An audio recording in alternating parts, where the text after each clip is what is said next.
الحمد لله على نعمة الإسلام، والصلاة والسلام على سيد الرسل وخاتم الأنبياء. أما بعد، فأعوذ بالله من الشيطان الرجيم. بسم الله الرحمن الرحيم. قال الله تبارك وتعالى في قرآنه المجيد: ثم أورثنا الكتاب الذين اصطفينا من عبادنا. وقال النبي صلى الله عليه وسلم: من يرد الله به خير يفقهه في الدين، أو كما قال عليه الصلاة والسلام. وقال تعالى في موضع آخر: إن الله وملائكته يصلون على النبي يا أيها الذين آمنوا صلوا عليه وسلموا تسليما. مولاي صل وسلم دائما أبدا على حبيبك خير خلق كلهم. درود شریف شوق و محبت سره وایي. زما ډېر محترم علماء کرام، طلباء اعظام،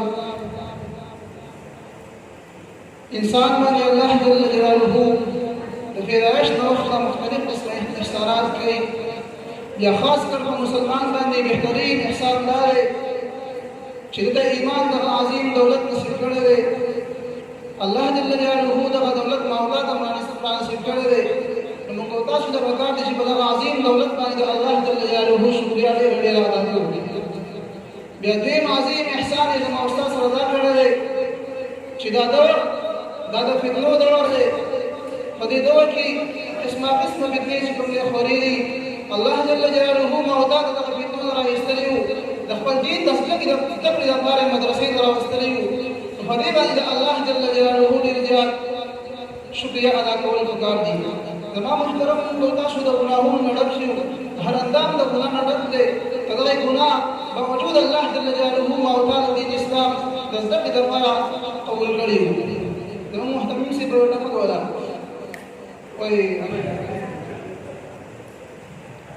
مبارکي راکړئ عالمه د تهمتونو سره یار قبوله کړمه. نو زموږ به ستاسو دا وجود دا د ګناهونو نه ډک دی، د هغې باوجود الله جل جلاله مونږ د دین د زدهکړې لپاره قبول کړی وو. نو په دې نعمت عظما باندې د الله جل جلاله ډېره زیاته شکریا پکار ده. زما محترمو د طلباء کرامو د علماء کرامو په قدر او مرتبه باندې یو دوه خبرې کول غواړم. که موږ به تاسو وګورو سهار خلک راپاڅي، لمونځ یا کړی یا نه کړی، خپل کارونو پسې روان شي. څوک انټرو به چې په لاس کې والي خپلو کارونو پسې روان شي. د چا مخې ته کپړې خورې شي، د هغې نه موقع جوړوي. د چا مخې ته اوسپنه خوره شي، د هغې نه مختلف قسمه اشیا جوړوي. خو چې کله د قرآن طالب علم دا راپاڅي، د ټول نه لومړی عمل به د اودس کول دي. چې کله اودس وکړي بیا د الله جل جلاله په دربار کې ودرېدل دي. د الله جل جلاله دغه اهمه فریضه ادا کول دي. د هغې نه پس د دې طالب علم په دغه عالم او دغه حافظ دا سترګې دا په قرآن مجید باندې لګي، دا د جناب نبي کریم صلی الله علیه وسلم په دغه مبارک حدیثو باندې لګي. په دغه سینو کې د قرآن آیاتونه محفوظ کېږي. د جناب نبي کریم صلی الله علیه وسلم دغه مبارک حدیث دا محفوظ کېږي. خلک ټوله ورځ د قرآن مجید سره د جناب نبي کریم صلی الله علیه وسلم د احادیثو سره دغه زده کړوي. په سینو کې په ذهنونو کې دغه قرآن آیاتونه هغه جناب نبي کریم صلی الله علیه وسلم دغه مبارک احادیث محفوظ کوي. زما محترمو الله جل جلاله قرآن مجید دا الله کلام دی، علم دا الله صفت دی. ان الله یعطي الدنیا لمن يحبه ولمن لا يحب. الله جل جلاله دنیا هغه چا ته ورکوي چې خوښه شي، او هغه چا ته ورکوي چې خوښه نه وي. ولا يعطي الدین الا لمن يحبه. الله جل جلاله د دین پوهه د دین صبر هغه چا ته ورکوي چې هغه الله جل جلاله ته محبوب او خوښ وي. ماشاءالله. زما محترمونو، زما استاد انتخاب د الله جل جلاله په عرش باندې کړی. الله جل جلاله ارشاد فرمایي: ثم اورثنا الكتاب الذين اصطفينا من عبادنا. زه خپل بندګان دا وراثت کې دا کتاب ورکوم. ثم اصطفينا من عبادنا، فرقوم یې خپل بندګانو کې. زما محترمو دا په آخر کې چې الله جل جلاله زموږ ستاسو انتخاب کړی. الله فرمایي: ډېرې ځینې محرومه کړم او بعضې ځینې منتخب کړم. ډېر وجودونه محرومه کړم، بعضې وجودونه منتخب کړم. ډېر مور او پلار محرومه کړم، بعضې مور او پلار منتخب کړم. موږ او تاسو الله جل جلاله د دغه عظیم نعمت لپاره منتخب کړي یو. زما محترمو حدیث مبارک کې راځي، طالب علم د قوم راوځي. کثیر ابن قیس رضی الله تعالی عنہ فرمایي: شام کې ناست دمشق کې موږ سره مجلس ته ځکه ابو درداء رضی الله تعالی عنہ ناست دی. دې کې یو کس په اس باندې سور راغی، موږ باندې سلام وکړو، موږ له سوال جواب ورکړو. بیا دې د موږ من اين د کوم ځای نه راغلی؟ هغه په جواب کې فرمایي: جئت من مدینة رسول الله صلی الله علیه وسلم.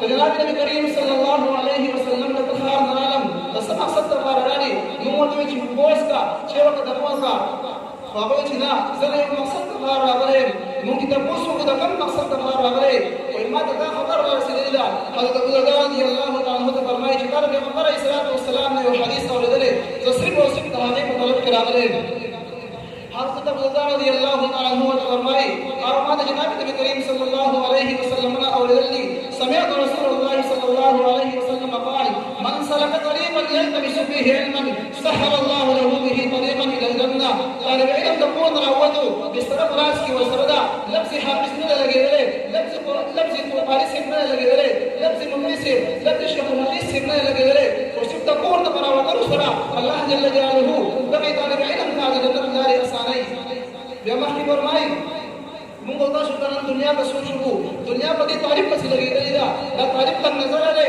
دا د شرګار دی دا داسې د خدای الله جل جلاله سره تعریف قدر د ګوره اسمان د خپلې مبارک فرشتې رالېږي وایي فرشتو لاړ شئ زما د طالب علم د خپلې وزرې خورې کوي دا څومره لوی اعزاز دی د دغه طالب علم دا چې کله په هدیره باندې تېرېږي په مقبره باندې تېرېږي څلوېښت ورځې د هغه مقبرې والا عذاب شدېږي زما محترمو مخکې راځي چې حدیث مبارک کې تر دې چې ځمکې والا مخلوق اسمان والا مخلوق بحري مخلوق زمیني مخلوق ټول مخلوق د طالب علم دپاره د مغفرت دعاګانې غواړي حتی الطيران فی الهوا تر دې چې په هوا کې د مرغان د طالب علم دپاره د مغفرت دعاګانې غواړي په اخر کې فرمایي یا معشر العلماء انی لم اجعل علمي وحلمي فیکم الا وانا اريد ان اغفر لكم د علماء ټولګیا ما تاسو د علم د دې لپاره نو درکړی چې تاسو جهنم ته داخل کړئ ما تاسو د دې بعد علم درکړی چې تاسو جنت ته داخل کړئ زه ځان تاسو جنت ته ځئ او ځان سره اسمان د ستورو خلق چې کوم دی هغه جنت ته وځي یقینا چې دا علم دې دولت دی